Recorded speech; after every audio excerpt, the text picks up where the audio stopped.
Sorry Ravi, இப்பதான் உங்களை நினைச்சேன். That's common. இதான் டெலிபதிங்கிறதோ நீங்களும் நினைச்சீங்களா? Stop it Nitu. நீங்க இப்படி பேசாதீங்கன்னு சொல்லிருக்கல.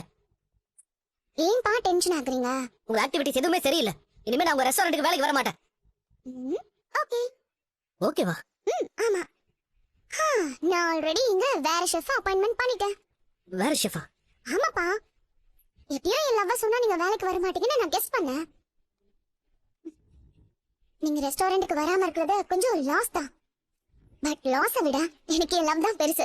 ஸோ நான் வேற ஷெஃப் அப்பாயிண்ட் பண்ணிட்டு தான் நான் உங்ககிட்ட என் லவ்வையே சொன்னேன். அந்த ஷெஃப் உங்க அளவுக்கு இல்லதான். பட் என்ன பண்றது, உலகத்திலேயே ஒரு ரவி தானே இருக்காரு. அதனால தானே நான் உங்களை லவ் பண்ணேன். Neethu, you are crossing your limits. நீங்க லிமிட்டை கிராஸ் பண்ணி வர மாட்டீங்களா ரவி? நீது, நீ எதை மனசுல வச்சு இப்படி பண்றீங்கன்னு தெரியல. ஆனா என் லைஃபோட விளையாடிட்டு இருக்கீங்க. நீங்க கூட என் ஹார்ட்டோட விளையாடுறீங்க ரவி. Stop it Nitu. இந்த விஷயம் ரொம்ப சீரியஸா போயிட்டு இருக்கு. என் லைஃபே கொலாப்ஸ் ஆகுது.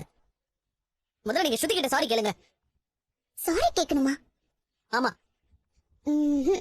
சாரி கேட்டு நீங்க என்ன லவ் பண்ணலன்னு ஸ்ருதி கிட்ட சொல்லுங்க. எனக்கு நீங்க சொல்ற விஷயத்த செய்யணும்னு தோணுது.